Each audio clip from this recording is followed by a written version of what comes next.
Este fin de semana para, creo, gran parte del pueblo peruano fue algo especial porque hubo mucho fútbol. Jugó la final intercontinental, ¿verdad? Hay un campeón, un nuevo campeón americano, ¿verdad? Pero también se jugó la final a nivel nacional de la Liga 1, ¿verdad? Los cremas que quieren volver a ser campeones después de 10 años. Los azulgranos, ¿verdad? Los blanquiazules que quieren ser tricampeones solamente para seguir al que ya es campeón, los celestes, ¿verdad? Y es que el fútbol genera pasión. Conversando allí, o sea virtualmente o presencialmente con algunos hermanos en la semana, me decían: Juan, por si acaso el día sábado no voy al culto, voy el domingo porque es sábado de fútbol. Y entonces están el domingo, como que algunos los veo hoy justamente. Y es que la pasión genera sentimientos diversos, ¿verdad? Muchas veces domina nuestra voluntad. Nos hace tomar decisiones buenas o no. Y es allí entonces donde hay pasión por el fútbol, ciertamente. Pero también hay otro tipo de pasiones. Hoy, en este mundo actual, hay mucha gente que vive apasionada por estar continuamente en las redes. Hay gente que continúa sin conocer al Señor, apasionada por las reuniones. Es lunes, es martes, ya estoy pensando: ¿y ahora qué hago el sábado que viene? ¿Qué hago el viernes? ¿Qué hago el sábado? Yo recuerdo mis épocas mozas todavía. No se pensaba en el fin de semana, se pensaba qué hacemos el miércoles, qué hacemos el jueves previo al fin de semana. No sé si eso se estila ahora, pero ese era, cuando no conoces al Señor, estás pensando en las reuniones. Hay gente que vive apasionada por el dinero y el poder. Recuerda que el Señor Jesús dijo: no se puede amar a Dios y a las riquezas. Hay gente que tiene diversos tipos de motivaciones y pasiones en su vida. ¿Por qué menciono esto de las pasiones? Porque tiene que ver con nuestra visión de iglesia. Si tú recuerdas nuestra visión de iglesia, tiene 4 elementos allí. Y uno de ellos, de nuestra visión y misión, dice que somos una iglesia apasionada por Cristo. Y entonces tú lees allí 4 líneas y dices: bueno, y me gusta, pero ¿qué significará eso? Y justamente por eso, para poder dar a entender un poco qué es lo que nosotros como pastores esperamos de todos nosotros, y nos incluimos nosotros, en ser alguien, porque en la iglesia somos todos, pero también es la individualidad, que esperamos que cada uno de nosotros sea una persona apasionada por Cristo. Vamos a compartir 5 temas los pastores, para tener una variable de conceptos que creemos que todos los creyentes, no solo los miraflorinos, sino todos los creyentes, debemos incorporar a nuestras vidas para ser personas apasionadas por Cristo. De allí el tema de hoy, que tiene que ver con la adoración. Y el título es Salvados para adorar. Salvados para adorar. Y quiero compartírtelo con 3 puntos. El primero de ellos es: la adoración implica tener conciencia de Dios. La adoración implica tener conciencia de Dios. Ahora, puede decirme: pero eso es obvio. Yo te digo que no, porque por eso justamente hay ateos y hay agnósticos. Hay gente que no cree en Dios y hay gente que cree que es un tema tan espiritual, tan sublime, tan profundo, que entonces no estoy ni en contra ni a favor, ni creo ni no creo. Y entonces no es tan obvio. Para nosotros puede resultar obvio, pero no para todo el mundo. Y entonces tenemos que ir, para tratar este tema, a los albores de la humanidad. Génesis capítulo 4, tú vas a ver allí una escena ya muy conocida por todos. Están Caín y Abel presentando su ofrenda. Dice la Escritura lo siguiente: y aconteció andando el tiempo que Caín trajo del fruto de la tierra una ofrenda a Jehová. Y Abel trajo también de los primogénitos de sus ovejas, de lo más gordo de ellas, y miró Jehová con agrado a Abel y a su ofrenda. El tema no es este, pero quiero que veamos algo que muchas veces podemos pasarlo por alto. Esta actitud de presentar una ofrenda a Dios es algo que interesantemente no se presenta como una reseña escritural en la vida de Adán y Eva. Cuando leemos sobre Adán y Eva en el Génesis, nos habla de otros tópicos, pero no del hecho de presentarle una ofrenda a Dios. Este hecho aparece por primera vez en Escritura aquí, con los hijos, esa segunda generación. Y entonces ellos vienen y se presentan ante el Señor. Ahora, más allá de las variables y razones que pudieron tener, y que no es materia de hoy el tema, que pudieran tener Caín y Abel para presentarle una ofrenda a Dios y la respuesta de Dios sobre la misma, lo que tenemos que entender es que evidentemente para Caín y Abel, ellos tenían una conciencia viva, cierta, de que Dios existía, de que Dios estaba presente, de que Dios no era ajeno a ellos. Ellos tenían conciencia de que eran la creación delante de su creador. Esa certeza de vivir permanentemente en presencia de Dios, lo que se conoce como el coram Deo. Ellos, Caín y Abel, tenían esa claridad. Saberse cara a día, de cara a Dios.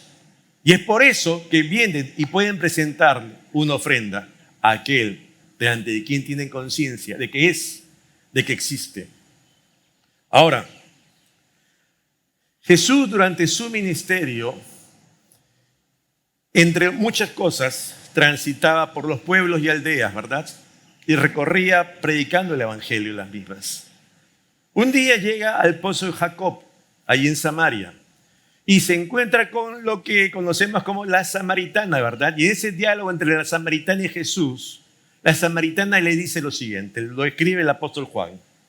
Nuestros padres adoraron en este monte, y vosotros decís que es en Jerusalén, es el lugar donde se debe adorar. ¿Dónde está enfocando esta mujer samaritana su vista, su perspectiva, lo principal? ¿En dónde? En el lugar. En el lugar.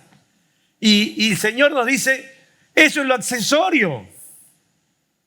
Eso no es lo principal. Lo principal en la oración es Él, no es el lugar. No es este auditorio, este templo, otro templo. Es, fijémonos en quién ponemos nuestros ojos y a quién adoramos. En Dios. El lugar es secundario. Él es nuestro foco. Y es por eso que el autor del libro de los Hebreos, en esa galería de la fe de Hebreos 11, va a describir lo siguiente. Pero sin fe es imposible agradar a Dios. Pero fíjate esta segunda parte. Porque es necesario que el que se acerca a Dios crea que le hay. O sea, yo para tener fe en Dios tengo que creer que Dios existe. Y ese es el primer punto. Conciencia de la existencia de Dios. Para adorar tengo que tener esa conciencia. Dios es.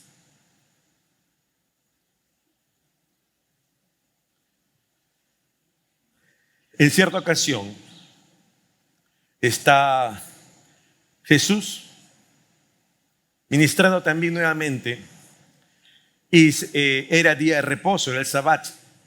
Y entonces se le acercan los religiosos y le dicen, ¿por qué tú y tus discípulos hacen esto siendo día de reposo? Y Jesús les hace una referencia histórica. Les dice, ¿se acuerdan aquella ocasión en que el rey David con sus hombres tuvieron hambre e ingresaron al templo y comieron el pan de la proposición? Eso no estaba permitido para ellos, pero lo hicieron.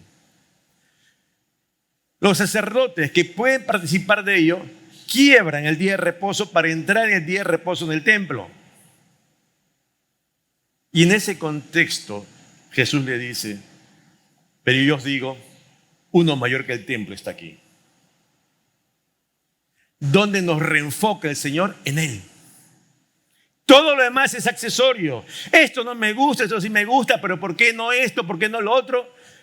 Es secundario respecto a nuestro objetivo principal y único. Por encima de todo, lo preeminente, el Señor.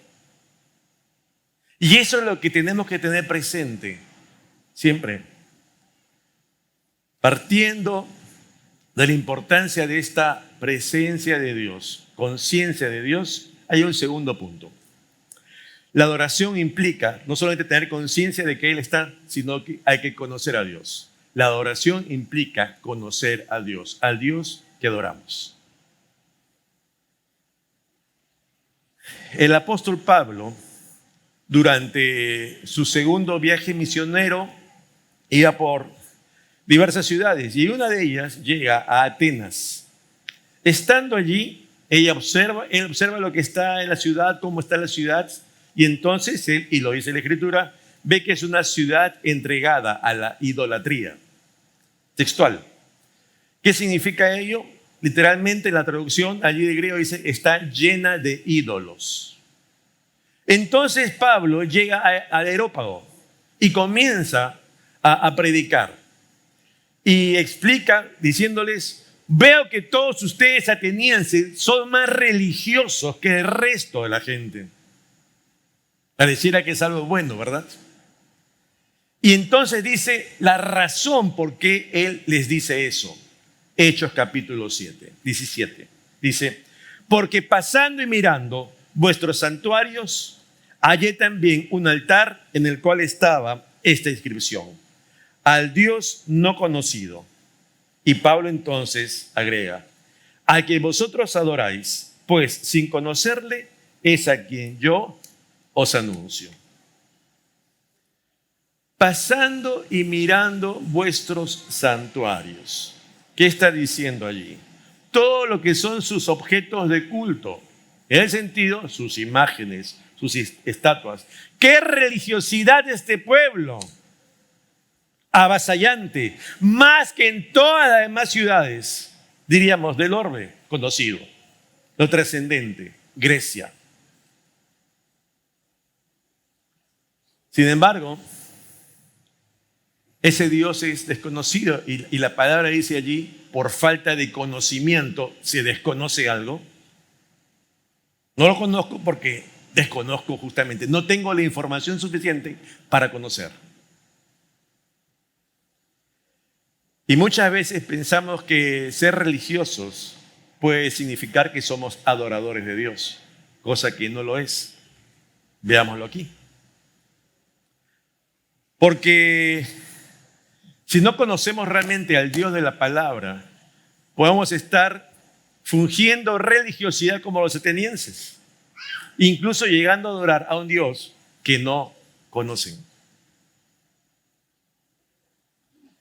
Hace algunos años, con mi familia nos mudamos al departamento donde vivimos hoy. En ese entonces era todo el edificio de estreno.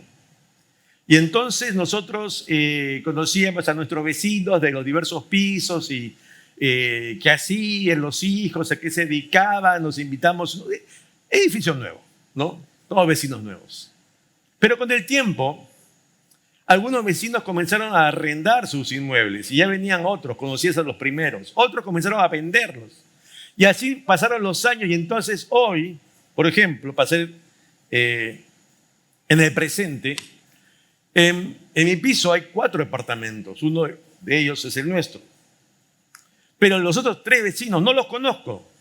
Ya a esta altura yo no los conozco. Ni sé cómo se llaman. Uno creo que es un juez de la Suprema, ¿no? Pero espera el carro abajo y todo. Y los otros 2, uno ha vendido su departamento y han refaccionado su departamento porque han visto todo un mes refaccionado el departamento. Y están con cortinas, no sé si ya están. Y el otro nunca lo veo. Pero sé que ya vive y es arrendado. Yo te pregunto, hazme un favor, gira tu cabeza un ratito, 360 grados, un ratito. Y quiero que me digas el nombre de una persona de la que está 2 filas antes o 2 filas después de tu sitio. Pero no le preguntes, ¿ah? No le preguntes, ¿conoces? Pero no de atrás, que es más fácil, sino 2 filas más atrás. ¿Los conoces? A lo más le dices hermano, ¿verdad? Hermana, ¿cómo está? Y sales del paso. Queda bien. No conocemos muchas cosas. No conocemos mucha gente. Y muchas veces creemos conocer a Dios y no lo conocemos. Génesis, en el mismo capítulo 4, allí está Escribiendo, Moisés dice lo siguiente: y a Set también le nació un hijo y llamó su nombre Enós. Entonces los hombres comenzaron a invocar el nombre de Jehová. Ahora vemos esa generación siguiente, ¿verdad? Y siguiente y siguiente. Ahora está acá. Una generación dice, los hombres comenzaron ¿a qué? A invocar el nombre del Señor. Ahora, en nuestro contexto podemos entender qué significa, pero en el original, invocar es la palabra cara. Es cara por el acento, cara. ¿Y sabes qué significa? Llamar por nombre. Llamar por nombre. Es decir, es clamar, dar voces, indicándole en este tiempo, viendo el contexto, sería el tetagrama, ¿verdad? Yahvé, ¿no? Y comienzan a gritar y clamar Yahvé para nombrar, valga la redundancia, el nombre de Dios. Y si nos damos cuenta, esta generación que está comenzando a invocar, llamar por nombre, tú solamente puedes llamar por nombre a alguien que conoces, ¿te das cuenta? Alguien que conoces. Y ellos conocen, como significa su nombre, al Eterno, al que es. Esos hombres tienen a un Dios que han personalizado, un Dios con el cual han entablado una relación, un Dios con quien pueden interactuar, un Dios que conocen, un Dios en el cual están forjando relaciones. Para ellos no es un Dios lejano, es un Dios cercano, es un Dios que tienen una relación de conocimiento personal. Yo sé quién eres tú, Señor.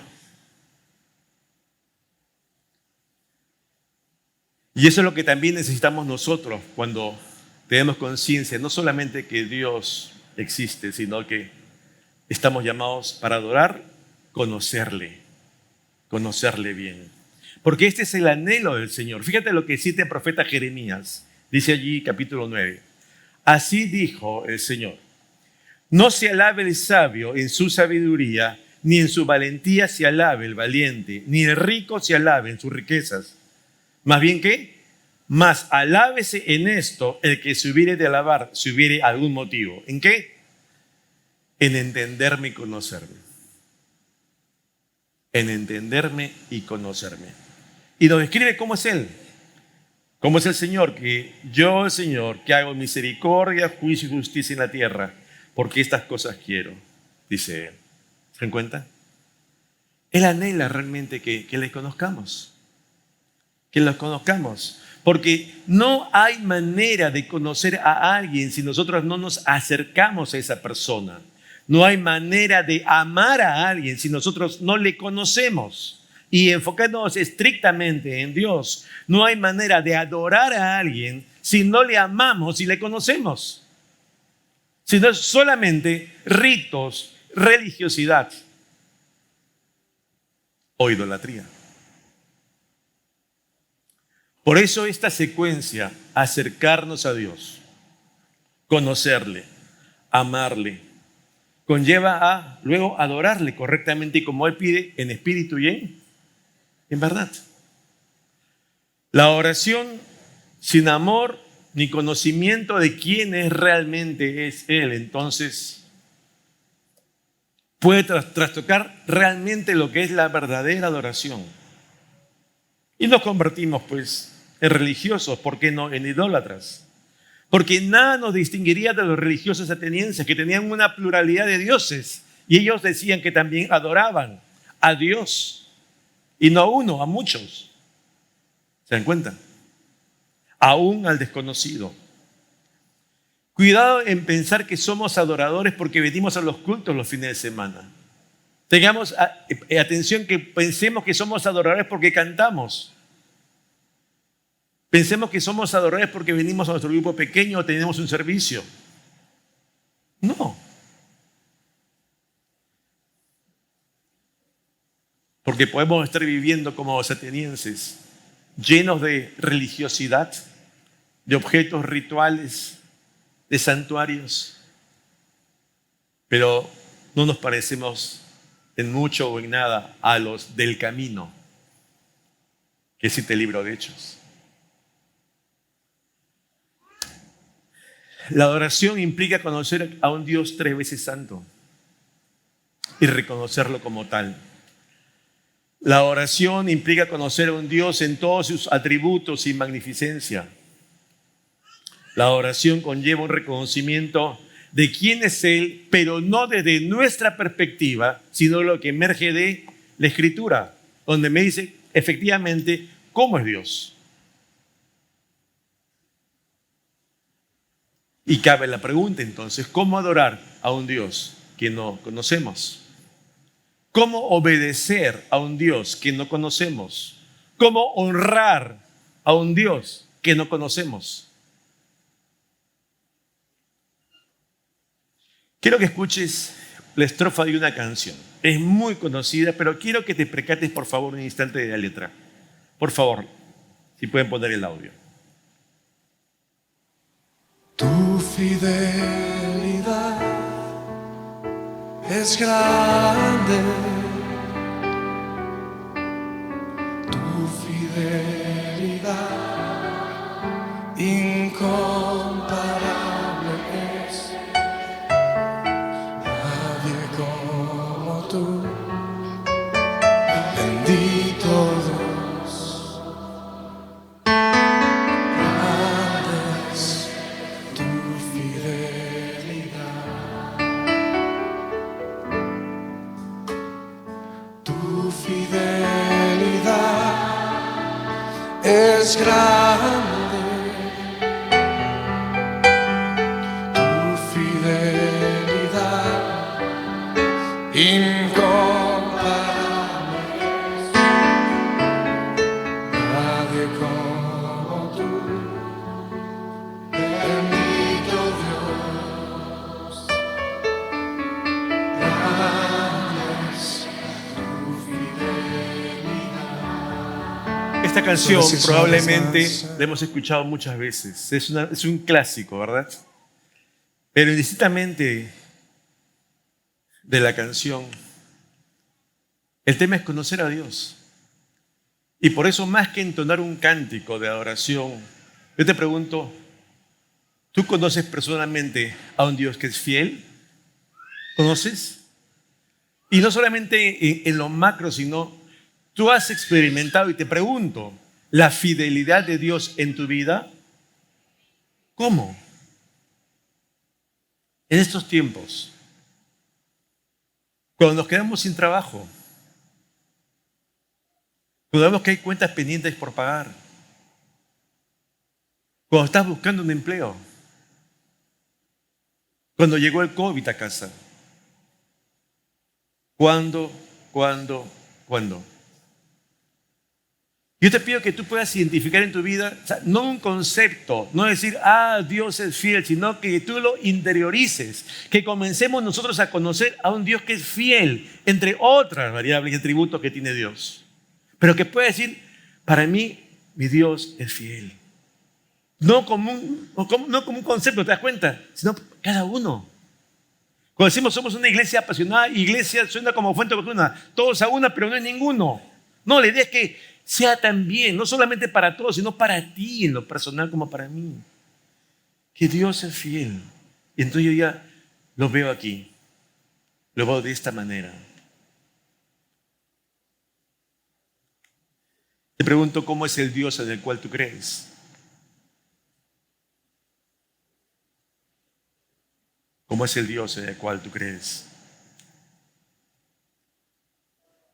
Y es por eso que necesitamos gestar en nosotros un conocimiento profundo del Dios, como hemos cantado, al que adoramos.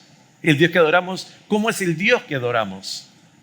Y hay que abocarnos a seguir estudiando. O sea, con Katy estamos viendo comprar una Biblia nueva para mí también. Tengo 50 Biblias, no se preocupen, pero una más, que es una cronológica. Pero es interesante, tiene diversas variables. ¿Por qué? Porque hay que seguir estudiando y conociendo a nuestro Dios. Hay que seguir profundizando. Hay que gastarnos de forma tal que en nosotros se geste siempre esa necesidad, ese hambre de conocerle más y más. El salmista en el capítulo 42 dice algo importante. Como el ciervo brama por las corrientes de las aguas, así clama por ti, oh Dios, el alma mía. Mi alma tiene sed de Dios, del Dios vivo.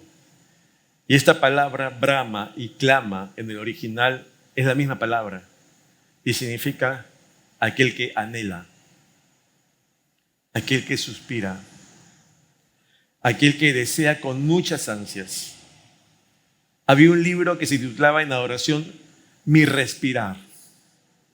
Es como que si respiro porque es todo Dios para mí.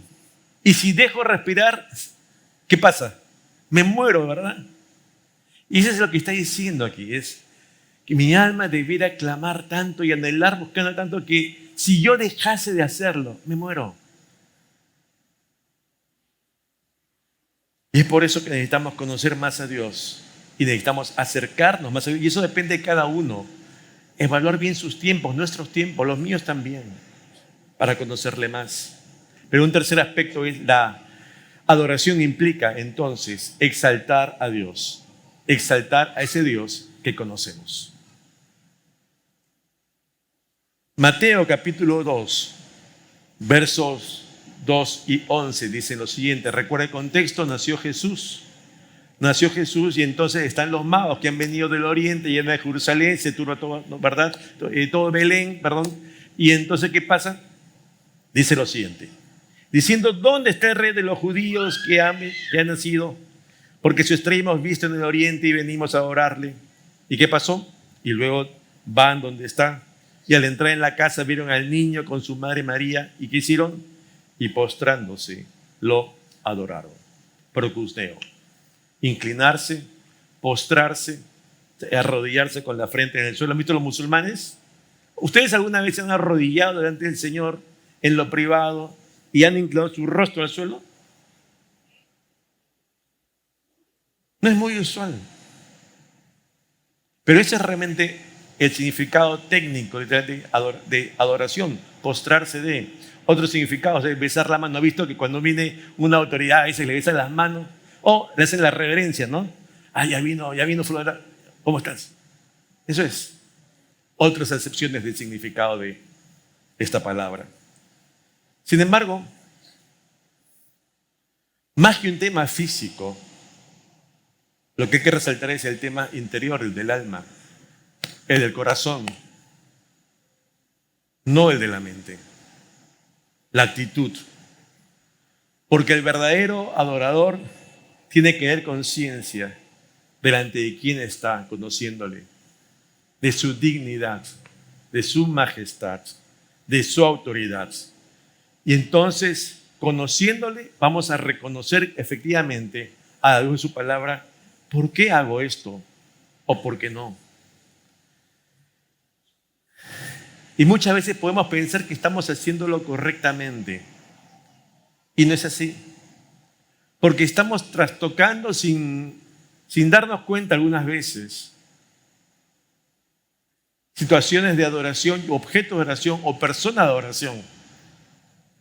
El apóstol Pablo en el primer capítulo a los Romanos dice lo siguiente. Profesando ser sabios, se hicieron necios. Habla de los hombres en general. Y estos hombres, ¿qué dice? Cambiaron la gloria de Dios incorruptible en semejanza de imagen de hombre corruptible, de aves, de cuadrúpedos y de reptiles. Y estos hombres, ya que cambiaron la verdad de Dios por la mentira, honrando y dando culto a las criaturas antes que al Creador, el cual es bendito. O sea, este trastoque en mi objeto, mi persona, mi foco de adoración es real en la humanidad. Y es algo que tenemos que tener presente. Porque yo te pregunto, tú dices, sí, pero tú adoras a Dios, sí, Dios es lo primero en tu vida, sí. ¿Y qué de tus hijos? ¿Qué de tu bebé? ¿Qué de tu familia? ¿Qué hay de tu trabajo? ¿Qué hay de tus cuentas de ahorros?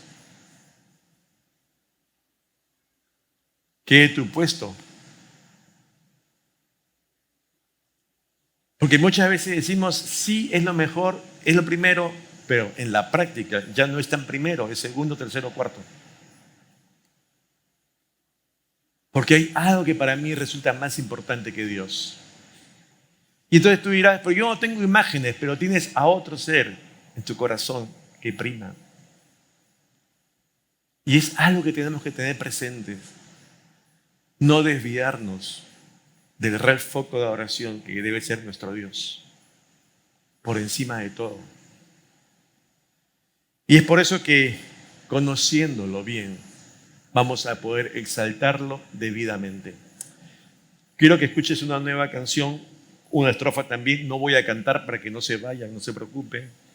Pero es una canción un tanto antigua, la cantábamos aquí hace ya muchos años que se la pregunté al ensamble, no la conocen. Pero quiero que escuches la letra porque habla justamente de Dios. ¿Ya? Si pueden poner el audio, por favor.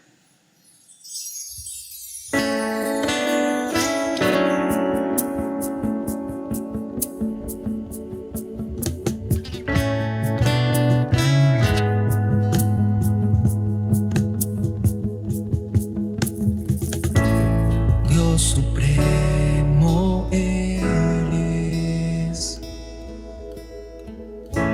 soberano en gloria, eres incomparable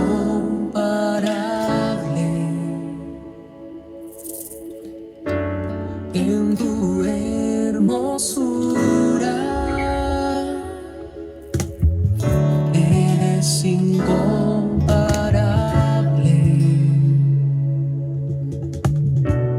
en tu majestad.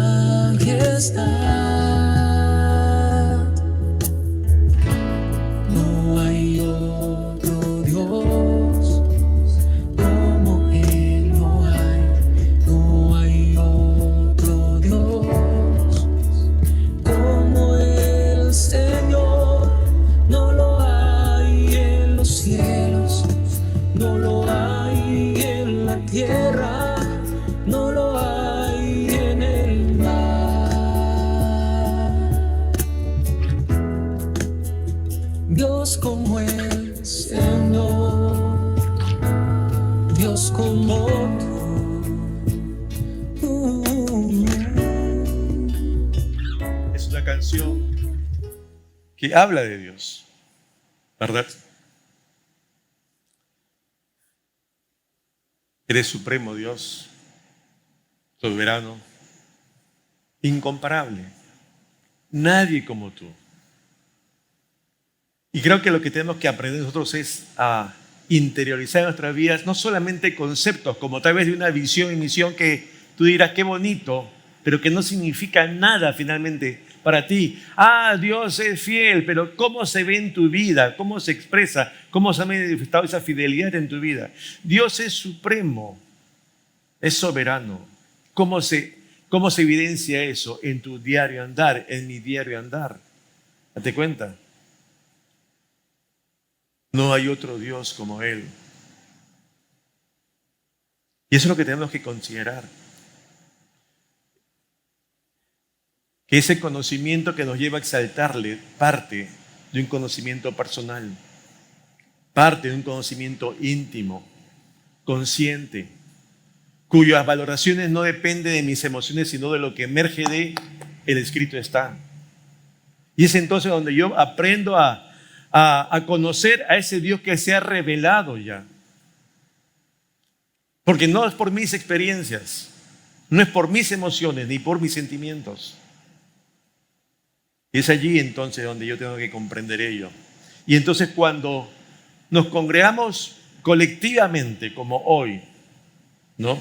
Tenemos que comprender que el culto público me lleva también a mí y a nosotros como iglesia a considerar una adoración ya no solo privada en casa, sino una adoración pública también. Entonces yo te invito y te animo a que podamos abrir nuestros labios. No importa que cantemos feíto, disonancia, no importa. ¿Por qué? Porque Dios está viendo que tu corazón. ¿Te acuerdas cuando vio a Caín y a Abel? A Caín y a su ofrenda, a Abel y su ofrenda. Nos ve a nosotros. No solo lo que traemos, sino nos ve a nosotros. Y entonces cuando vengamos a congregar como iglesia un fin de semana, adorémosle conscientemente delante de quien estamos, porque le vamos conociendo vivencialmente, no teóricamente solamente, sino vivencialmente porque hemos podido comprobar esa fidelidad de Dios, entre otras cosas. La oración correcta de Dios implica entonces ello. Fíjate lo que dice Isaías y con eso termino. Todos los llamados de mi nombre, para la gloria mía, los he creado, los formé y los hice. Y ese es el llamado que nos hace el Señor a nosotros. Que nos centremos no en lo que recibimos de Dios, no en las bendiciones de Dios y las promesas de Dios, que son muchas. No nos estemos enfocando en lo que Dios nos da producto de esta nueva relación, de este nuevo nacimiento, sino que más bien nos enfoquemos para ser realizadores en lo que somos llamados nosotros a hacer, que hemos sido redimidos por gracia, salvos por la fe, pero hemos sido salvados para adorar, ¿ok? Y adorarle correctamente, conociendo en quién hemos creído. Amén. Vamos a orar un instante, por favor, te invito a cerrar tus ojos allí donde estás.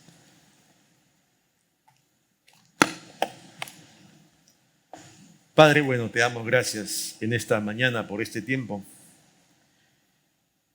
Te adoramos y te exaltamos, Señor, conscientemente de quién eres tú. Y que estamos aquí, Señor, en el nombre de Jesús, tu Hijo, por sus méritos, por tu amor, Señor, ese amor eterno por nosotros. Gracias, Dios, por hablarnos hoy.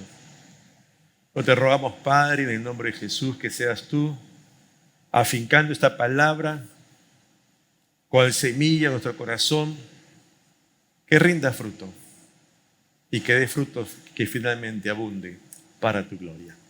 En el nombre de Jesús oramos esto. Amén. Dios les bendiga, iglesia.